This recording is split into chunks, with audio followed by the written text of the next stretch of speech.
ہر سچائی 3 مرحلوں سے گزرتی ہے۔ پہلے اس کا مذاق اڑایا جاتا ہے، پھر شدید مخالفت کی جاتی ہے، پھر اسے ایک بدیہی حقیقت کے طور پر تسلیم کر لیا جاتا ہے۔ دولت، رتبہ اور اختیار ملنے سے انسان بدلتا نہیں، اس کا اصلی چہرہ سامنے آ جاتا ہے۔ جس کسی نے مجھے ایک لفظ بھی پڑھایا وہ میرا استاد ہے۔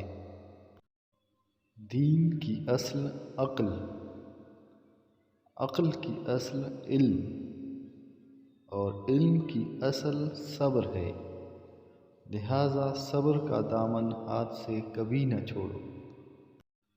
بعض اوقات اللہ کا بندے کی درخواست کو قبول نہ کرنا بندے پر شفقت کی وجہ سے ہوتا ہے۔